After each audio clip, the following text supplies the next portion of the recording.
গত 25 মার্চ ঢাকায় প্রয়াত হয়েছেন সঞ্জিদা খাতুন। বাঙালির সংস্কৃতির ক্ষেত্রে সঞ্জিদা খাতুন ছিলেন এক অসামান্য ব্যক্তিত্ব। তার জন্ম হয়েছিল 4 এপ্রিল 1933।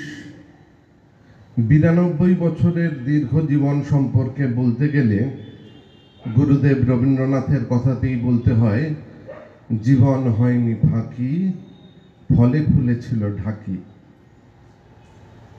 সঙ্গীত সাধিকা হিসেবে তার খ্যাতি ছিল সর্বাধিক।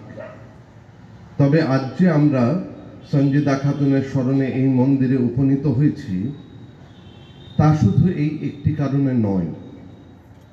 তার সমগ্র জীবন একটা লড়াইয়ের কথা বলে। সে লড়াই ভাষা সন্ত্রাসের বিরুদ্ধে, মৌলবাদের বিরুদ্ধে, সে লড়াই যে কোনো অসাম্যের বিরুদ্ধে। একদিকে তিনি প্রতিবাদী, অন্যদিকে তিনি একজন দক্ষ সংগঠক। অথচ প্রত্যক্ষ রাজনীতি থেকে তিনি নিজেকে দূরে রাখতে চেয়েছেন সব সময়। বলেছেন, রাজনীতি আমার ক্ষেত্র নয়, সাংস্কৃতিক আন্দোলনই আমার আসল কাজের ক্ষেত্র। বিশেষ করে বাংলাদেশ বা বাঙালির সাংস্কৃতিক স্বাধিকার সংরক্ষণ আমার উপযুক্ত কাজের ক্ষেত্র। সঞ্জিদা খাতুন ছিলেন কাজী মোতাহার হোসেন ও সাজেদা খাতুনের কন্যা। কাজী মোতাহার হোসেন ছিলেন বিশিষ্ট বিজ্ঞানী। তার পারদর্শিতা ছিল পদার্থবিদ্যা, অঙ্ক এবং রাশিবিজ্ঞানী। 20 শতকের তৃতীয় ও চতুর্থ দশকে ঢাকায় বুদ্ধির মুক্তি নামে পরিচিত আন্দোলনের তিনি ছিলেন অন্যতম সংগঠক এবং ওই আন্দোলনের মুখপত্র শিখা পত্রিকার অন্যতম সম্পাদক। বুদ্ধির মুক্তির এই চেতনা সঞ্জিদা তার জীবনের প্রতিটি মুহূর্তে ধারণ করে চলেছেন। তার আত্মজীবনী সহজ কঠিন দ্বন্দ্বে ছন্দে পড়তে গিয়ে যেখানে কয়েকটি মুহূর্ত থমকে দাঁড়াতে হয়, তা হলো তার কলেজ জীবনের বিবরণ। তার কলেজের এক বন্ধু চিন্তিত হয়েছিলেন তার ঘোমটা না দেওয়া দেখে। সঞ্জিদা লিখছেন, আমি যে নিজেকে নারী নয়, মানুষ হিসেবে গড়ে তুলছিলাম, সেটা তার বন্ধু পরে অন্যভাবে বুঝেছিলেন। বেগম নামে একটি মেয়েদের পত্রিকার সঙ্গে যোগ ছিল তার সেই বন্ধুর। আর সঞ্জিদা বলছেন, আমি মেয়েদের জন্য আলাদা পত্রিকা বের করার ঘোর বিরোধী। দেখতাম ওতে বেশিরভাগই দুর্বল লেখা ছাপা হতো।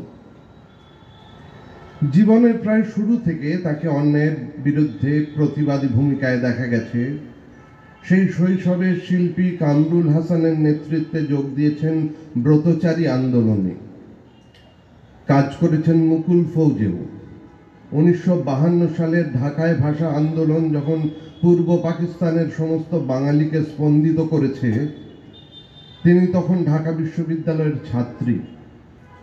অবধারিতভাবে সেই আন্দোলনের সক্রিয়ভাবে তিনি যুক্ত হয়েছিলেন। এই সূত্রে একটি ঘটনার উল্লেখ খুবই প্রাসঙ্গিক। 21শে ফেব্রুয়ারি দুপুরে বাসায় ফিরে তিনি ছাত্র হত্যার খবর পান। পরদিন 22 ফেব্রুয়ারি ঢাকায় সব কিছু বন্ধ। তবু সকালে বাসা থেকে বেরোলেন তিনি খোঁজ খবর নিতে। বিকেলে মাকে নিয়ে রওনা দিলেন অভয় দাস লেনের একটি বাসার উদ্দেশ্যে নারীদের প্রতিবাদ সভায় যোগ দিতে।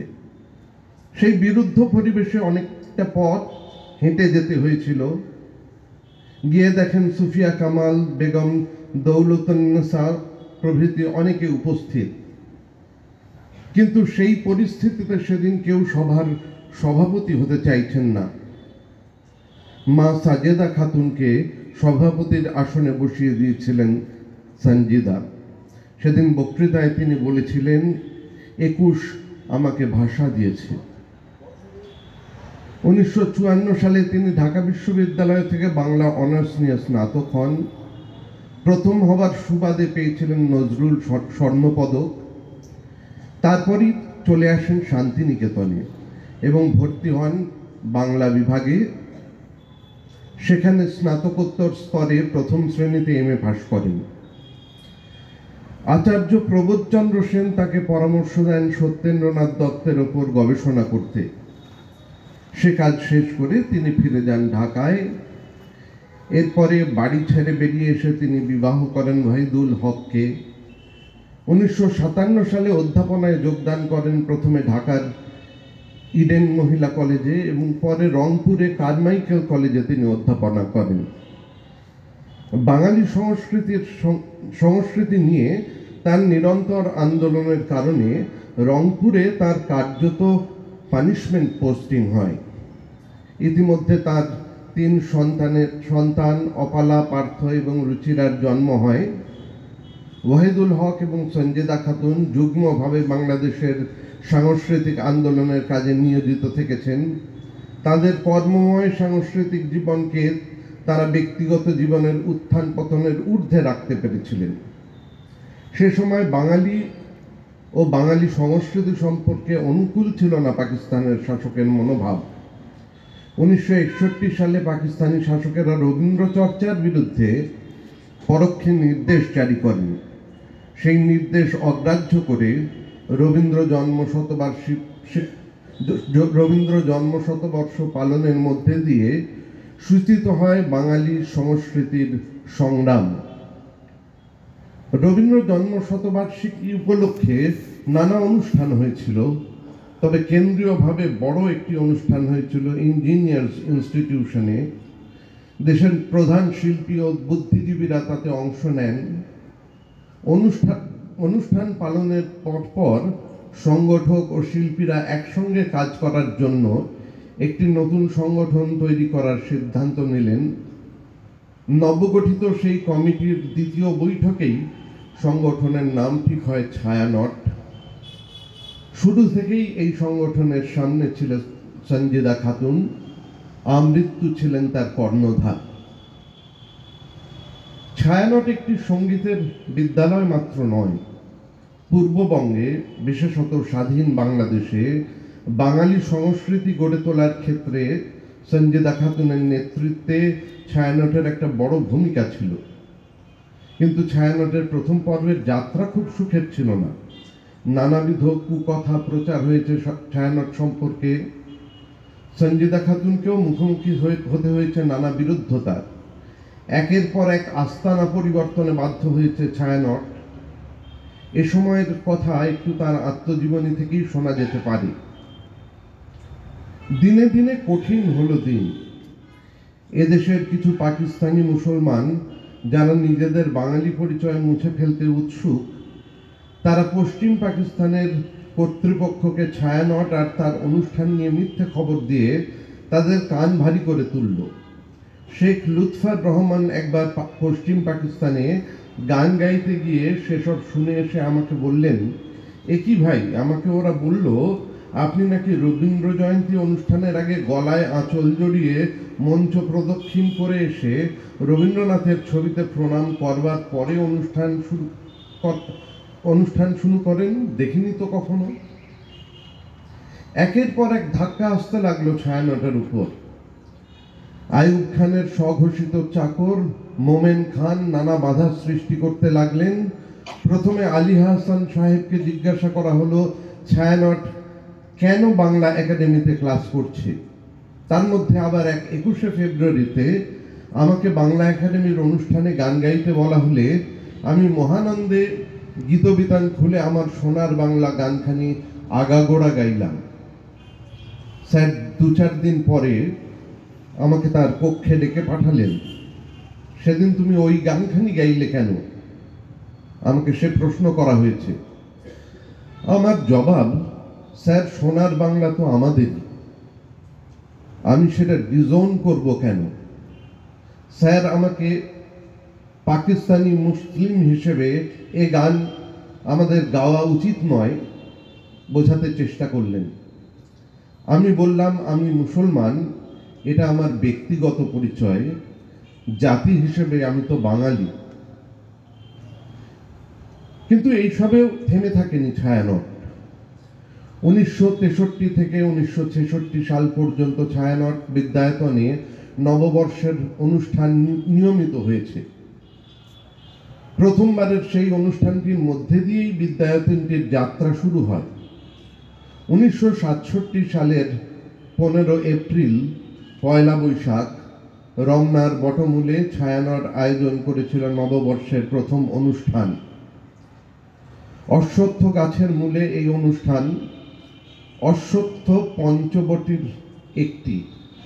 প্রসঙ্গত স্মরণীয়, শান্তিনিকেতনে 1925 সালে উত্তরায়ণ চত্বরে পঞ্চবটি রোপণের মধ্যে দিয়েই শুরু হয়েছিল প্রথম আনুষ্ঠানিক বৃক্ষরোপণ। সঞ্জিদা খাতুন শান্তিনিকেতনে নিজে যে পরে যেখানে থেকেছেন তার নামও পঞ্চবটি। 1971 সালে এই পয়লা বৈশাখের অনুষ্ঠান আয়োজন করা সম্ভব হয়নি। তাছাড়া করোনা মহামারীর জন্য 2 বছর বাদ দিয়ে প্রত্যেক বছর এই অনুষ্ঠান সেখানে পালিত হয়ে এসেছে। 2001 সালে এই অনুষ্ঠানে এক ভয়াবহ বোমা বিস্ফোরণ ঘটে। জঙ্গিরা চেয়েছিল এই উদযাপনকে বন্ধ করে দিতে, কিন্তু তাতে সঞ্জিদা খাতুনের নেতৃত্বে ছায়ানট সেই উদ্যোগ থেকে সরে আসেনি। সঞ্জিদা খাতুন প্রয়াত হয়েছেন, কিন্তু এবছরও সেই অনুষ্ঠানের উদ্যোগে রত রয়েছে ছায়ানট। 1971 সালে মুক্তিযুদ্ধের সময় ভারতবর্ষ থেকে সঞ্জিদা খাতুন নানাভাবে চেষ্টা চালিয়ে গেছেন মুক্তিযুদ্ধকে সহায়তা করবার। তার সভাপতিত্বে স্থাপিত হয়েছে মুক্তি সংগ্রামী শিল্পী সংস্থা। এই সংস্থার পক্ষ থেকে বিভিন্ন অনুষ্ঠান করেছেন কলকাতায়, দিল্লিতে, শান্তিনিকেতনে, বিভিন্ন শরণার্থী শিবিরগুলিতে। 1971 সালে বাংলাদেশ স্বাধীন হল। 1972 সালে তিনি ঢাকা বিশ্ববিদ্যালয়ে যোগ দিলেন বাংলা বিভাগে অধ্যাপিকা হিসেবে। এরপর 1978 সালে তিনি বিশ্বভারতীর বাংলা বিভাগ থেকে পিএইচডি লাভ করেন এবং পরে 1985 সালে শেষ হয় তার পোস্ট ডক্টরাল কাজ, সেটিও বিশ্বভারতীতে। স্বাধীন বাংলাদেশে তার কাজকর্মের প্রসার বাড়ল অনেক। একদিকে তার অধ্যাপনা ও গবেষণা, অন্যদিকে ছায়ানট, জাতীয় সঙ্গীত সম্মেলন ইত্যাদি নানা সাংগঠনিক কাজে তিনি নেতৃত্ব দিয়েছেন।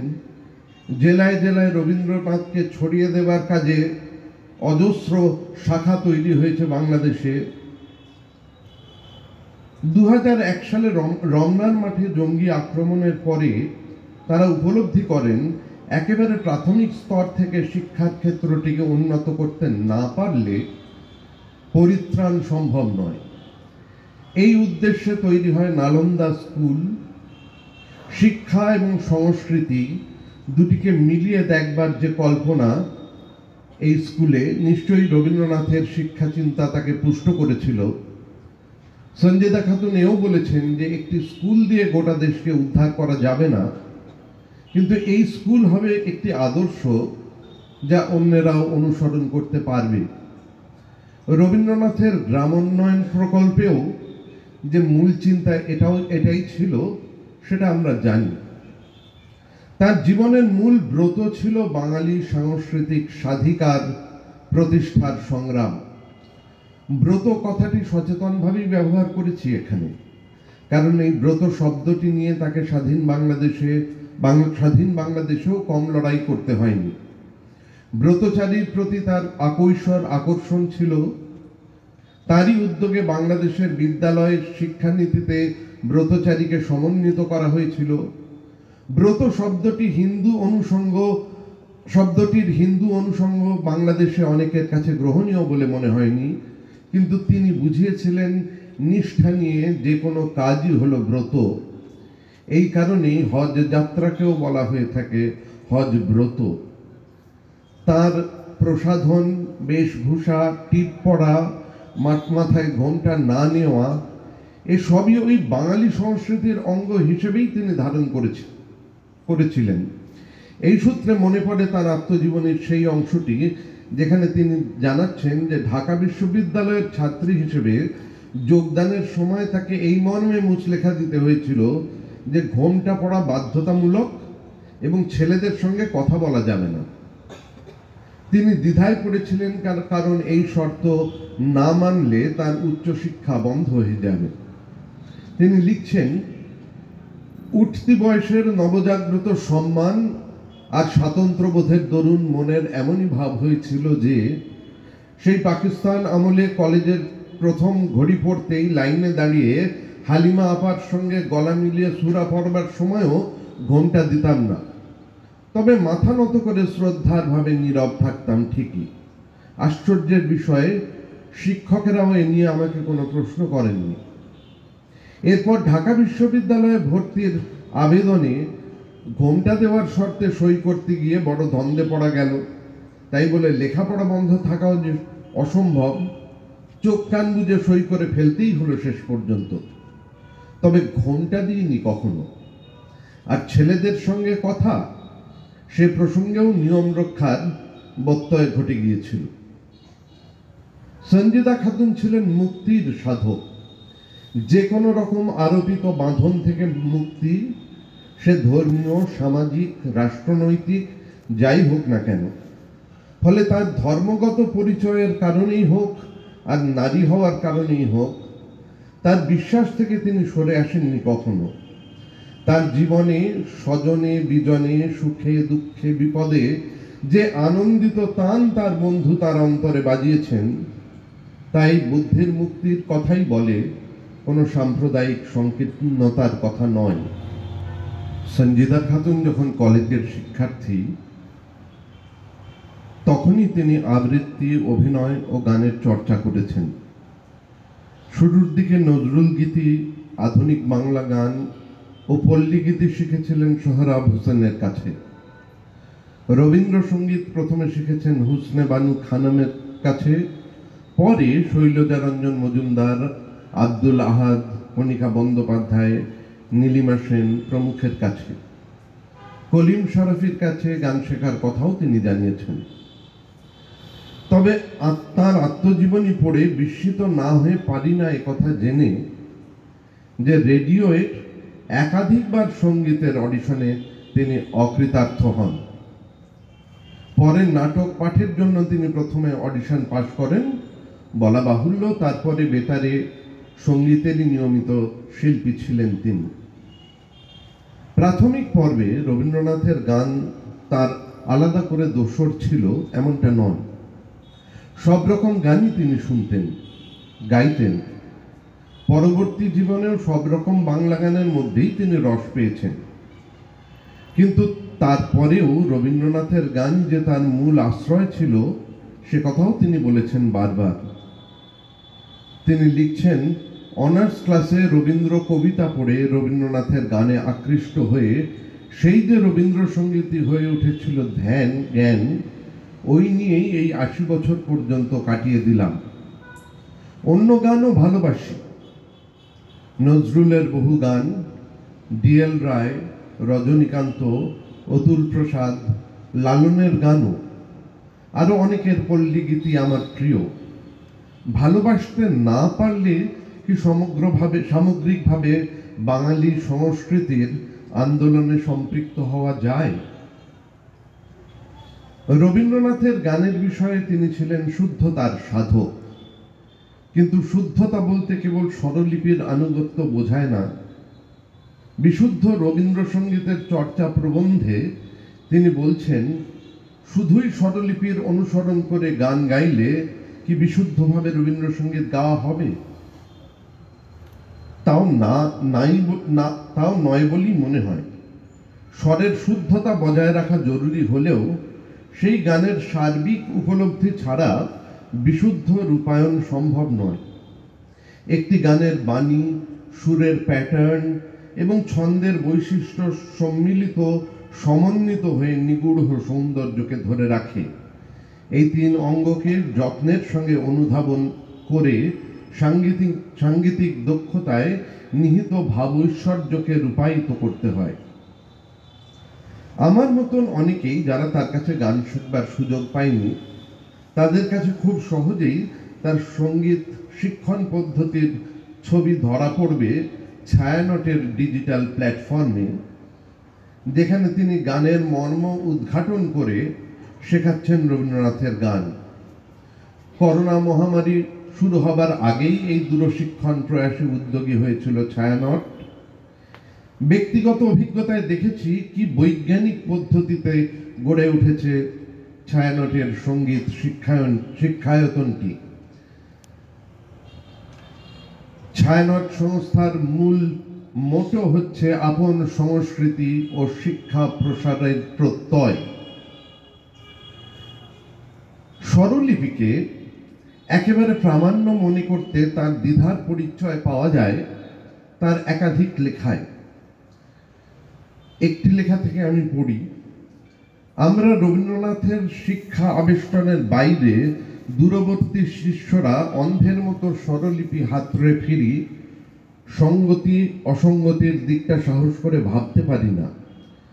গান গাইবার সময় স্বরলিপিতে যেখানে থেমে পরের অংশে যাবার নির্দেশ দেওয়া আছে আমরা ঠিক সেইভাবেই গাই, কিন্তু যখন একটি ছত্রের বক্তব্য শেষ হবার আগেই থামবার বা পরবর্তী অংশ গাইবার নির্দেশ থাকে তখন কিং কর্তব্য। আষাঢ় সন্ধ্যা ঘনিয়ে এলো, গেল রে দিন বই গানে গেল রে দিন পর্যন্ত বলে অন্তরার একলা বসে ঘরের কোণে এবং সঞ্চারীর হৃদয়ে মোট ঢেউ দিয়েছে বলবার নির্দেশ রয়েছে স্বরবিতানের 37 নম্বর খণ্ডে। গেল রে দিন বললেও একরকম বিরাম হতে পারে ঠিকই, কিন্তু মন যে চায় বাঁধন হারা বৃষ্টি ধারা ঝরছে রয়ে রয়ে পর্যন্ত গিয়ে পরের অংশে যেতে, সে কি যেতেই পারবো না? এই স্বরলিপিতে গানটি একতালে বাঁধা আছে, তবে ঝরছে রয়ে রয়ে গিয়ে পরের লাইনে গেলে তালভঙ্গ হয় না। তবে এই একই গানের দাদরাতে বাঁধা স্বরলিপি আছে আবার কেতকী তথা স্বরবিতান 11 নম্বর খণ্ডে। সে বইতে আষাঢ় সন্ধ্যা ঘনিয়ে এলো বলে অন্তরা আর সঞ্চারিতে যাবার নির্দেশনা। এরকম গাইতে ভালোই লাগে, কিন্তু 1357 সালের সংস্করণ 11 নম্বর স্বরবিতানে যে নির্দেশ রয়েছে তাতে আরো গোলমাল লেগে যায়। এতে ঝরছে রয়ে রয়ের পরে মুখে অর্থাৎ আষাঢ় সন্ধ্যাতে ফিরবার যে সুর দেখানো হয়েছে তা গাইতে আরাম বোধ হবে না। এরপর তার সিদ্ধান্তটি চমৎকার। স্বরলিপি দেখে গাইলেও কাণ্ডজ্ঞান জাগ্রত রেখে গানের গভীরে প্রবেশ করবার সেই ধারাই মনে হয় বিশুদ্ধভাবে রবীন্দ্রসঙ্গীত গাইবার প্রকৃষ্ট পথ। সঞ্জিদা খাতুনের বহু গান রেকর্ডে ধরা রয়েছে, আরো অনেক গান বিভিন্ন অনুষ্ঠানে গাওয়া, তাও এখন ইউটিউবের দৌলতে দুর্লভ নয়। সে সমস্ত গানে ধরা পড়ে তার এই কাণ্ডজ্ঞানের পরিচয়। কোথাও কোনো বাড়তি অনাবশ্যক বাহুল্য নেই, কিন্তু যেখানে গানের কথা কোনো বাড়তি ঝোঁক দাবি করে গানের ভাবটিকে স্পষ্ট করে তুলতে কোনো অলঙ্করণ, তা ভাবের রসে সিঞ্চিত হয়ে প্রকাশ পায় তার গানে। গান শেখাতে গিয়ে তিনি জোর দিয়েছেন বাণীর উপর। গানটি পড়তেন বারবার, ব্যাখ্যা করতেন তার ভাববস্তু। তার স্বীকারোক্তিতেই আমরা জেনেছি যে ঢাকা বিশ্ববিদ্যালয়ে ভর্তি হয়ে সৈয়দ আলী হাসানের রবীন্দ্র কবিতার ক্লাস শুনে তার রবীন্দ্রনাথে অনুরাগী হয়ে ওঠা। রবীন্দ্রনাথের কবিতার মধ্যে দিয়ে রবীন্দ্রনাথের গানের জগতে তার আগ্রহ, ফলে গান শুধু গান নয়, কবিতা হয়ে উঠেছে তার কাছে। গীতবিতানের ভূমিকায় রবীন্দ্রনাথ বলেছিলেন, সুরের সহযোগিতা না পেলেও পাঠকেরা গীতিকাব্য রূপে এই গানগুলি অনুসরণ করতে পারবেন। রবীন্দ্রনাথের গানের সুর, তাল, লয় এই সমস্তই তিনি দেখেছেন গানের কথার সহচর হিসেবে। কাব্যটিকে ফুটিয়ে তোলার সাঙ্গীতিক কৌশল গানের ভাবটিকেই গভীর করে তোলে। তার গাওয়া আসা যাওয়ার পথের ধারে দাঁড়িয়ে আছো তুমি আমার গানের ওপারে, আমায় ক্ষম হে ক্ষম, জীবন যখন শুকায় যায়, এবার দুঃখ আমার অসীম পাথার, বিনা বাজাও মম অন্তরে, কেন জাগে না আমার যা আছে, ঝরা পাতা গো প্রভৃতি গান তার কণ্ঠে আশ্চর্য রূপ পেয়েছে। তবে রবীন্দ্রনাথের সব গানই যে তিনি সমানভাবে পছন্দ করতেন এমন নয়। নিজের মানসিকতার তীব্রতা তার গান নির্বাচনে বড় প্রভাব ফেলেছে। তিনি বলেছেন, চিরবন্ধু চিরনির্ভরর মতন গভীর আত্মনিবেদনের গান তাকে ততটা টানে না। অবশ্য শুধু সঙ্গীত সাধক হিসেবেই তাকে বিচার করা চলে না। বিশেষ করে রবীন্দ্রনাথের গানকে তিনি অস্ত্র করে তুলেছিলেন তার সামূহিক সংগ্রামে। কলেজ জীবনে তার কৃশ শরীর নিয়েও পাকিস্তানি উইমেন্স ন্যাশনাল গার্ডে যোগ দিতে আগ্রহী হয়েছিলেন ট্রেনিং শেষে একটা পিস্তল পাবার আশায়। সেই গার্ডে ভর্তি হবার একটা শর্ত ছিল কাশ্মীর সীমান্তে যুদ্ধে যেতে সম্মত হতে হবে। পিতার কাছে এই বিষয়টি উত্থাপন করলে যুদ্ধে যাবার কারণে তিনি সম্মত হননি, কিন্তু মায়ের কাছে আবেদন করে শেষ পর্যন্ত পিতাকে রাজি করাতে পেরেছিলেন। কিন্তু ট্রেনিংয়ের তীব্রতা তার সহ্য হয়নি। শেষ পর্যন্ত এই পিস্তলের আশা তাকে ছেড়ে দিতে হয়েছিল। কিন্তু গানেই তিনি খুঁজে পেয়েছিলেন তার অস্ত্র। মুক্তিযুদ্ধের পরিপ্রেক্ষিতে তিনি বলেছিলেন, আমরা গান নিয়ে যুদ্ধ করেছি। সে গান বলা বাহুল্য, ইংরেজি গান নয়, কিন্তু তার কার্যকারিতা কতটা তীব্র সেটা বাংলাদেশের মুক্তিযুদ্ধের ইতিহাস পর্যালোচনা করলে বোঝা যায়। প্রসঙ্গত 55-56 সালে বঙ্গবন্ধুর ডাকে তিনি গেয়েছিলেন, আমার সোনার বাংলা আমি তোমায় ভালোবাসি। শেষ পর্যন্ত এই গানই হয়ে ওঠে স্বাধীন বাংলাদেশের জাতীয় সঙ্গীত। তার তত্ত্বাবধানে যে সমস্ত রবীন্দ্রসঙ্গীত শিল্পী অত্যন্ত যত্নের সঙ্গে গান করছেন, আশা করি তার ঐতিহ্য তারা বহন করবেন। একসঙ্গে অনেক উত্তরাধিকারী তৈরি করে যেতে পারাটা নিশ্চয়ই তার একটি বিরাট কৃতিত্ব। সঞ্জিদা খাতুন ছিলেন বাংলা সাহিত্যের ছাত্র এবং পরে অধ্যাপক। বাংলা সাহিত্য সমালোচনার ক্ষেত্রে তাকে মনে রাখতে হবে তার কাজের নিরিখেই। আমরা আগেই উল্লেখ করেছি বিশ্বভারতী থেকে তার স্নাতকোত্তর ডিগ্রি। সেই সময় তিনি ডিজার্টেশন পেপার হিসেবে রচনা করেছিলেন সত্যেন্দ্রনাথ বিষয়ক তার গ্রন্থটি। পরে বিশ্বভারতীতেই ফিরে এসে সম্পন্ন করেন তার পিএইচডি, যার নাম ছিল রবীন্দ্রসঙ্গীতের ভাব সম্পদ।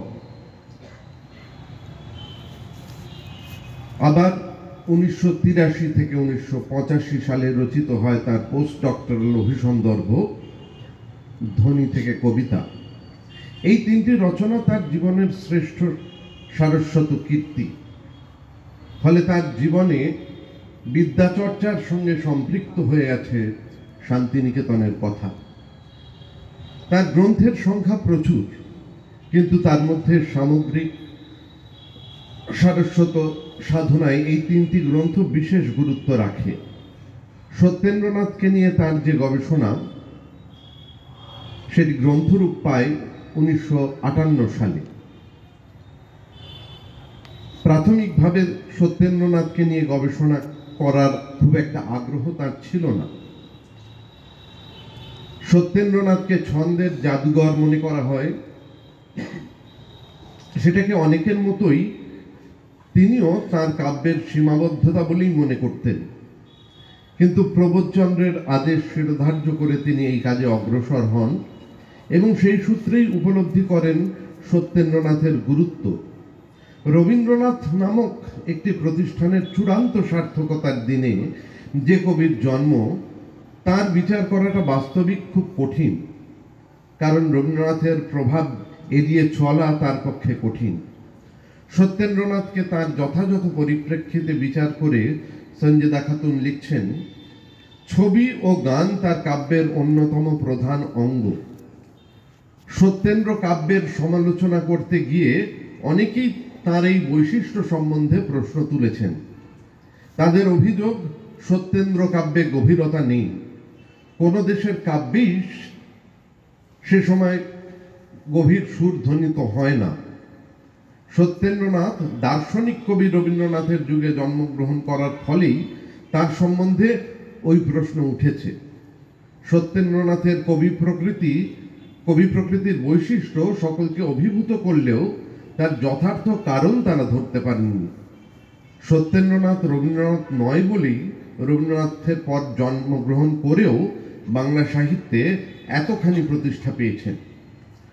সত্যেন্দ্রনাথের এত প্রশংসার পরেও তার বিশ্লেষণ সম্পূর্ণ নিরপেক্ষ ছিল।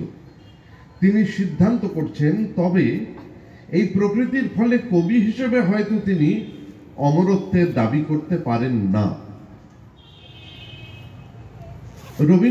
রবীন্দ্রসঙ্গীতের ভাব সম্পদ নিয়ে তার পিএইচডি গবেষণা, এরও তত্ত্বাবধায়ক ছিলেন প্রবোধচন্দ্র সেন। এই গ্রন্থটিতে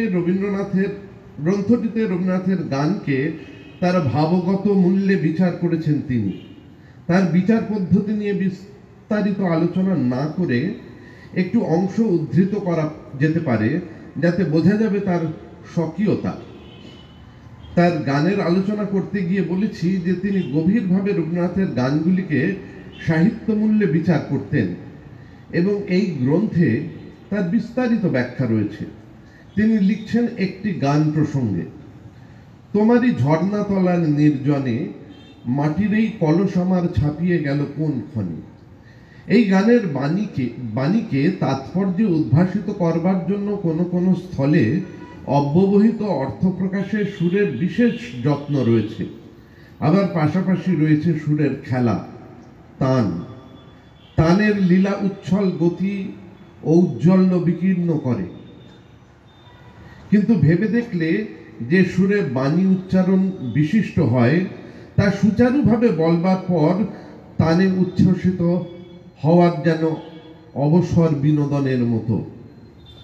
যত্নের ভাবটিকে চারপাশে তান সুদৃশ্য নকশা এঁকে দেয়, ভাবটিকেই প্রধান করে তুলবে বলে।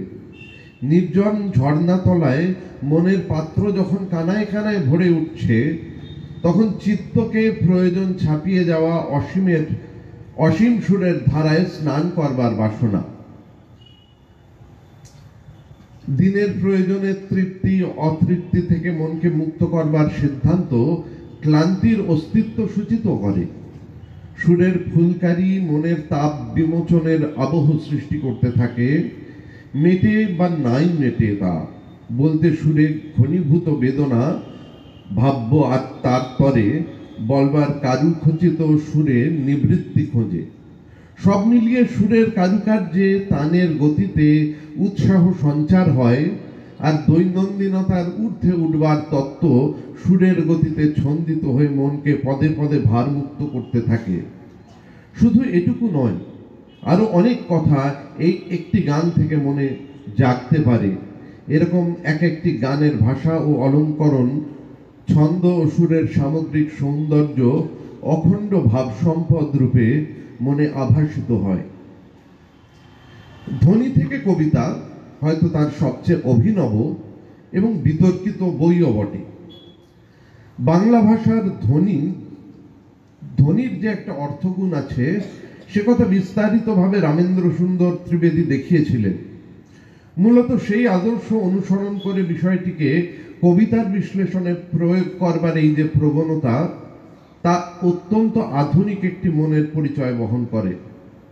ভাষাতাত্ত্বিকভাবে বিষয়টিকে বৈজ্ঞানিকভাবে প্রথম নির্ধারণ করেন রোমান ইয়াকবসন 1941 সালে। তার ডিস্টিংটিভ ফিচার্সের আলোচনায় প্রত্যেকটি ধ্বনি চরিত্র নিয়ে তিনি কথা বলেছেন। 1968 সালে মরিস হালে এবং নোয়াম চমস্কি ধ্বনি বা ফোনিমকে অনেকগুলি বাইনারিতে শনাক্ত করেন। বিষয়টিকে কবিতা পাঠের ক্ষেত্রে যখন শৈলী তত্ত্বগতভাবে দেখা হয়, তাকে বলে ফোনো এস্থেটিক্স বা ধ্বনি নন্দন তত্ত্ব, যাতে বলা হয় শুধু শব্দেরই নয়, ধ্বনিরও কিছু অর্থ থাকে যা কবিতায় ধরা পড়ে। বিষয়টিকে তাত্ত্বিকভাবে উপস্থাপন করেছেন ডেভিড ক্রিস্টাল তার একটি প্রবন্ধে, যার নাম ফোনো এস্থেটিক্যালি স্পিকিং। এই প্রবন্ধটি প্রকাশিত হয়েছিল 1995 সালে সঞ্জিদা খাতুনের গবেষণার 10 বছর পরে। এই আলোচনা থেকে এটুকু স্পষ্ট যে হ্যালি এবং চমস্কি যেভাবে ধ্বনিকে ভেঙেছিলেন, সেই পদ্ধতিকে কাব্যচর্চার পদ্ধতি হিসেবে গ্রহণ করাটা সঞ্জিদা খাতুনের মৌলিক কৃতিত্ব, যদিও তার কিছু কিছু প্রয়োগ শুধু পাশ্চাত্য সাহিত্য আলোচনায় নয়, বাংলা সমালোচনাতেও শুরু হয়ে গেছে আগেই। ধ্বনির স্বকীয় গুণ শীর্ষক অধ্যায়ে তিনি তার বিস্তারিত আলোচনা করেছেন। ধ্বনির স্বকীয় গুণ কিভাবে কবিতায় ব্যবহার করা যেতে পারে তা বোঝাতে তিনি রবীন্দ্রনাথ, নজরুল, সত্যেন্দ্রনাথ, শঙ্খ ঘোষ প্রমুখের কয়েকটি কবিতার দৃষ্টান্ত হিসেবে ব্যবহার করেছেন। গ্রন্থটিতে তার প্রতিপাদ্য সকলে মেনে নেননি। যেমন কবির অভিপ্রায় গ্রন্থে নাম না করে শঙ্খ ঘোষ পদ্ধতিটির সমালোচনা করেছিলেন, কিন্তু তৎসত্ত্বেও কবিতা পাঠের ক্ষেত্রে এটি যে একটি গুরুত্বপূর্ণ টুল হিসেবে ব্যবহার্য তা এখন মোটামুটি সর্বজনগ্রাহ্য। এই তিনটি মৌলিক গবেষণার পাশাপাশি তার অনেকগুলি প্রবন্ধ সংকলন ও স্মৃতিকথা রয়েছে। প্রবন্ধ সংকলনগুলি প্রধানত রবীন্দ্রনাথ কেন্দ্রিক: রবীন্দ্রনাথ বিবিধ সন্ধান, রবীন্দ্রনাথ এবং রবীন্দ্রনাথ, রবীন্দ্রনাথের হাতে হাত রেখে, রবীন্দ্রনাথ তার আকাশ ভরা কোলে, রবীন্দ্রসঙ্গীত মননে লালনে, রবীন্দ্র বিশ্বাসে, মানব অভ্যুদয় ইত্যাদি। বিশেষ করে উল্লেখ করতে হয় তার স্মৃতিকথাগুলির। সহজ কঠিন দ্বন্দ্ব ছন্দ বইটির কথা বারবারই উল্লেখ করেছি। অতীত দিনের স্মৃতি, শান্তিনিকেতনের স্মৃতি ইত্যাদিও স্মরণীয়। আত্মজীবনী রচনার ক্ষেত্রে তিনি অকপট, নিজে যেমন দেখেছেন তেমনই বলেছেন। রূঢ় সত্য বলতে তিনি কুণ্ঠিত হননি। শান্তিনিকেতনে প্রথমবার এসে এক অধ্যাপকের কাছে শুনেছিলেন, ঢাকায় আবার বাংলা পড়ানো হয় নাকি? তার জবাবে সঞ্জিদা বলেছিলেন, আমরা বাংলা ভাষার জন্য প্রাণ দিয়েছি।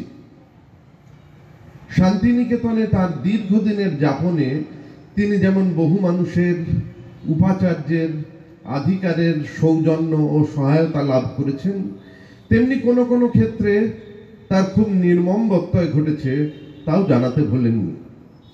সত্য ভাষণে তিনি অকুণ্ঠ ছিলেন, তাই অপ্রিয় ভাষণ তার স্মৃতিকথায় দুর্লভ নয়। শুধু ব্যক্তি জীবনে নয়, তার সমগ্র জীবনকে চালিত করেছে এই সত্যনিষ্ঠা। সারা জীবনে অনেক পুরস্কার পেয়েছেন তিনি। 1988 সালে তিনি পান পশ্চিমবঙ্গ সরকারের কাছ থেকে রবীন্দ্র স্মৃতি পুরস্কার। একই বছর টেগোর রিসার্চ ইনস্টিটিউট তাকে রবীন্দ্র তত্ত্বাচার্য উপাধিতে ভূষিত করে। 1990 সালে বাংলাদেশের 21 পদক লাভ করেন তিনি। বাংলাদেশের বাংলা একাডেমি 1999 সালে তাকে দেয় একাডেমি সাহিত্য পুরস্কার এবং 2010 সালে দেয় বাংলা একাডেমি রবীন্দ্র পুরস্কার। বিশ্বভারতী তাকে দেশিকোত্তম উপাধিতে সম্মানিত করেছেন। 2021 সালে তিনি ভারত সরকার কর্তৃক পদ্মশ্রী উপাধি পান। তার বহুবিধ কর্মকাণ্ড, যাকে কর্ম না বলে কীর্তি বলতে ইচ্ছে করে, তার জীবনের সাধনার ব্যাপ্তি নিশ্চয়ই পুরস্কারের মূল্যে ধরা যাবে না। বিশ্বভারতীর বাংলা বিভাগের ছাত্রী ছিলেন তিনি। শান্তিনিকেতনের প্রতি টান তার ছিল গভীর। আত্মজীবনী পড়লে বোঝা যায় পুরনো স্মৃতির সঙ্গে পরিবর্তিত শান্তিনিকেতনকে মেলাতে তার শেষ বয়সে অসুবিধে হয়েছে। তা সত্ত্বেও তিনি প্রকৃত অর্থেই আশ্রম কন্যা, যার সমস্ত ধ্যান জ্ঞান ছিলেন রবীন্দ্রনাথ। তিনি পরিণত বয়সে প্রয়াত হয়েছেন। তার জীবনাবসান এক পূর্ণতার দোতনা বহন করে। তার স্মৃতি এবং প্রেরণা আমরা শ্রদ্ধার সঙ্গে বহন করব।